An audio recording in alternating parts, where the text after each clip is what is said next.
Banco do Brasil decepciona mais uma vez. E aí, gente? O balanço do banco foi fraco, o trimestre foi fraco, mas nada que não fosse esperado aí pelos investidores. Mas no momento atual desse banco, é melhor investir ou vender tudo, tá? Lembrando que o banco vai ter períodos ainda bem mais difíceis ainda para trabalhar, vai ter que se desdobrar para poder dar uma boa rentabilidade para os seus acionistas, o dividendo está caindo, o ROI caiu, então muita gente preocupado quanto à permanência com a posição no Banco do Brasil. Eu tiro por mim mesmo, não vou estar vendendo a minha posição no Banco do Brasil. Acho que o banco vai se recuperar, tá com uma boa perspectiva no longo prazo. Claro que no curto prazo o banco vai sofrer bastante, mas isso é normal. Então você tem que olhar para o futuro, tá? Então vamos fazer uma análise a respeito do terceiro trimestre do banco, o que o banco falou a respeito desse trimestre e se ainda vale a pena aí ter esse banco na carteira, tá bom? Vamos analisar o banco em detalhes, vamos saber a rentabilidade, margem, vamos saber em que o banco está pecando e se o banco tem uma boa perspectiva para os próximos anos, tá, gente? Então, leve em consideração que é um banco já bem antigo, um banco que nunca quebrou. Claro, raramente o banco teve prejuízo, porém é algo pontual. Acredito que é algo pontual e o banco vai se recuperar. Tenho a minha posição aqui de 302 ações do Banco do Brasil, é a maior posição da minha carteira, com 30%. Porém, é um banco que está com uma rentabilidade ainda no positivo para mim, tá? Tá com uma variação negativa, mas é normal isso aqui. O que importa é isso aqui, ó, rentabilidade aí da posição, tá bom, gente? Então vamos analisar aí no detalhe, vamos ver a análise no detalhe do Banco do Brasil, beleza? Vamos que vamos. Outro resultado fraco, piora nas projeções para este ano e também um novo anúncio de provento que foi muito baixo e abaixo do que esperado. Daí essa foto mostra as expectativas do mercado, que eles estavam projetando 4,3 bi de lucro para o terceiro TRI de 25, enquanto o pessoal da Genial estava projetando 3,4 bi de lucro.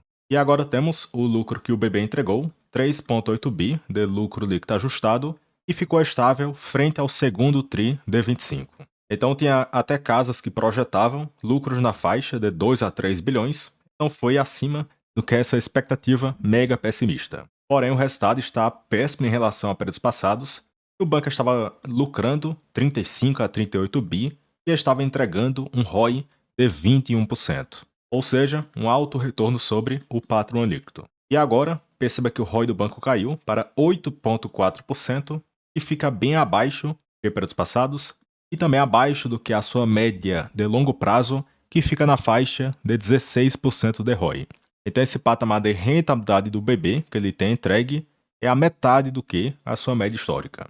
E agora no acumulado do ano, 14,9 bi de lucro, de janeiro até setembro, e caíram em 47%. E o ROI piorou de 21% para 11%. E aqui temos o principal vilão do balanço do BB, são as altas provisões para devedores duvidosos, e veja que elas cresceram para 17,9 bi, uma alta de 12,7% no custo do crédito, e repare que grande parte das provisões aconteceram, principalmente na parte do agronegócio, 8,8 bi, pessoa física 6 bi e pessoa jurídica 3,9 bi. Fora que o custo do crédito cresceu em relação ao tamanho da carteira de crédito. Então, o percentual aumentou para 5,16%, o que é um sinal negativo. Já no acumulado do ano, 44 bi de custo de crédito, sendo 46 bi de provisões para devedores duvidosos, e veja que a alta foi de 66%. Então, como os custos estão evoluindo em um ritmo mais acelerado do que a receita, consequentemente, a margem se reduziu e a lucratividade do banco também. Já outro ponto que achei positivo é que o banco desacelerou o crescimento da sua carteira de crédito e reduziram de tamanho em 1,2% frente a junho de 25. Então, com esse ambiente negativo, olhando para a parte de crédito, o banco pode estar mais criterioso para emprestarem, e esse fato pode ser positivo porque, nas próximas safras, a inadimplência poderá cair e o banco poderá conseguir reverter parte das provisões e também essas provisões poderão cair em um período de inadimplência menor. Além disso, temos aqui a inadimplência curta, de 30 a 90 dias, que cresceu para 6,75%, o que foi negativo. Já a inadimplência acima do que 90 dias também cresceu para quase 5%, o que também foi negativo, e o índice de cobertura piorou para 165%. Então também outro dado negativo. E agora comentando um pouco sobre a carteira de crédito do BB, então ela é dividida em pessoa física, PJ e a parte rural. E é praticamente 1/3 pessoa física, 1/3 agronegócio e 1/3 pessoa jurídica. Então a carteira de crédito de pessoa física cresceu em quase 8% em 12 meses e 2,3% frente a junho de 25. E também outros dados aqui péssimos, inadimplência crescendo e cobertura caindo. Outro ponto, eles destacaram que a inadimplência acima do que 90 dias, sem o produtor rural, esse ponto seria de 5,33%, o que também é um patamar elevado.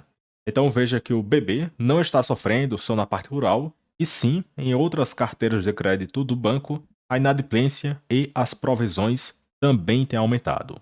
Já na carteira de crédito de pessoa jurídica, ela cresceu 10% em 12 meses e caíram 3,2% frente a junho de 25.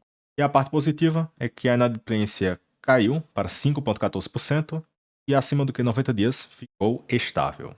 E também se olharmos para o segmento de micro, pequenas e médias empresas, que a inadimplência costuma ser bem elevada, esse ponto caiu para 10,25%.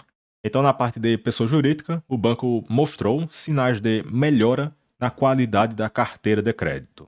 E agora temos a parte rural, que realmente está feia a situação, porque a inadimplência, que já estava alta, cresceu de 5,5% para 7,8%, e a inadimplência acima do que 90 dias cresceu de 3,49% para 5,34%. Fora que a cobertura também caiu. Então veja que a situação ainda permanece bastante feia para a parte do agro, e pelo visto ainda devemos ter uma inadimplência elevada no próximo ano, o que deverá impactar em cheio o balanço do BB. Então aparentemente esta recuperação poderá demorar certo tempo. E agora sobre a margem financeira bruta, que são as receitas que o banco consegue de operações que envolvem juros. Grande parte disso vem com a margem de clientes justamente no segmento de empréstimos. Então o banco conseguiu 26 bi de margem financeira bruta no terceiro tri deste ano, e aqui pega a receita financeira menos a despesa financeira. E veja que as receitas financeiras seguem crescendo, porém, como aconteceu uma brusca elevação na taxa Selic, então esse ponto aumentou o custo de captação, e o custo de captação cresceu em um ritmo mais acelerado frente à receita financeira. Consequentemente, as margens ficaram comprimidas. Já no quesito receita de prestação de serviços, e aqui inclui receitas de cartões de crédito e débito, conta corrente, tem administração de fundos, tem a parte de seguros, entre outros pontos. Então nessa parte a receita praticamente está estagnada, também no acumulado 1,2% de queda. E no quesito despesas, cresceram em linha com a inflação, de 4% a 5%, e o banco ainda permanece muito eficiente, com um índice de eficiência de 27,6%. E aqui mede a relação de despesas pela receita. Já no quesito projeções para 2025, novamente o banco revisou o guidance para 2025 e temos uma previsão pior de lucros para este ano. Então, o primeiro ponto, temos aqui pontos envolvendo a carteira de crédito, e eles acreditam que a carteira de crédito irá crescer de 3% a 6% neste ano, frente a 2024. Já no quesito custo do crédito, veja que ele poderá crescer de 53 a 56 bi, para algo na faixa de 59 a 62 bi, ou seja, eles estão aqui dizendo que no quarto tri as provisões ainda deverão permanecer elevadas.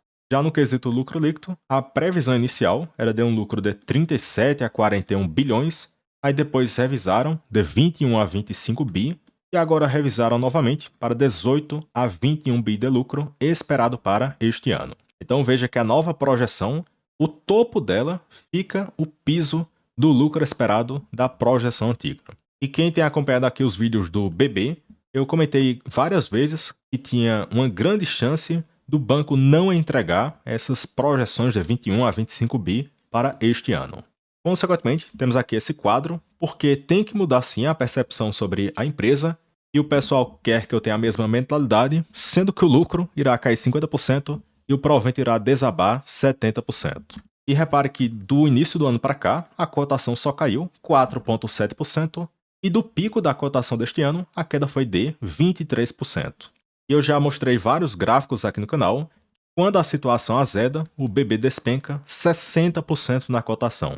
E veja que a situação azedou 50% de queda esperada no lucro, a cotação mal caiu, preço-lucro estimado para este ano de 7,2, ou seja, em relação à perspectiva do início do ano, o banco está 100% mais caro em relação a janeiro de 25. Então, apesar da cotação ser parecida, e o cidadão pensa que está comprando mais barato, e não, como a perspectiva é de lucros bem menores, então o banco está bem mais caro frente à cotação do início deste ano. E também, e por fim, no quesito proventos, o banco anunciou 410 milhões em JCP, o que nos dá 7 centavos por ação, e ao retirar o imposto de renda de 15%, cai para 6 centavos por cada ação. E a data como será, no dia 1º de dezembro, pagamento 11 de dezembro, dividend yield apenas 0,2%, e em particular eu vou receber R$ 1.848 com este provento que foi anunciado.